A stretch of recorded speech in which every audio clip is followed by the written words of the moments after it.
আসসালামু আলাইকুম। অনেক দিন হলো লং কোনো ভিডিও আপলোড দিই না, because I have very sick for a long time. কিছুদিন আগে নিজের করা একটা সাজের ভিডিও দিয়েছিলাম, সেটাতে তোমরা অনেক ভালোবাসা দিয়েছো, অনেক কমেন্ট করেছো, বা পার্সোনালিও আমাকে অনেকে মেসেজ করেছো। আমি জানি আমার ভয়েসটা খুবই সিক লাগছে, অ্যাভয়েড করবো আমার ভয়েসটা। সাজটা তোমাদের অনেক বেশি ভালো লেগেছে। To be honest, who does not enjoy hearing compliment. নিজের সম্পর্কে এত সুন্দর কমেন্ট শুনতে কার না ভাল লাগে বলো।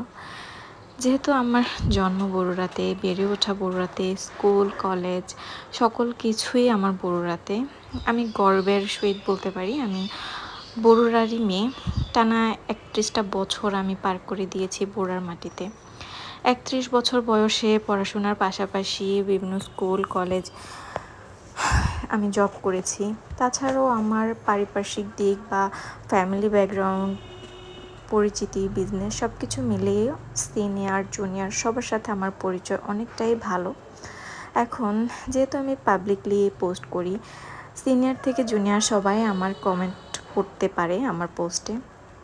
এগুলো নিয়ে আমার কোনো মাথা ব্যথা নেই।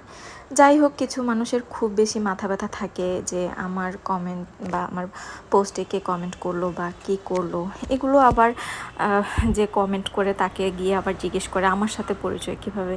দেখেন, আমি প্রথমত বলি আমি বড়ুরার মেয়ে, বড়ুরায় বেড়ে ওঠা, আর বড়ুরা চান্দিনা রোড আমার মেন বাড়ি। তো যেহেতু আমি চান্দিনা রোডের মেয়ে, সকল আশেপাশে সবাই আমাকে চিনে। সিনিয়র হোক জুনিয়র হোক সবার সাথে আমার খুব ভালো একটা বন্ডিং আছে। তাই বলে যে সে আমার পোস্টে কমেন্ট করতে পারবে না, সে আমাকে টেক্সট করতে পারবে না বা রিয়েক্ট দিতে পারবে না, এমন কোনো কথা নাই। যাই হোক, এটা আপনাদের বিষয়, আপনাদের খুব জানার ইচ্ছে কেন।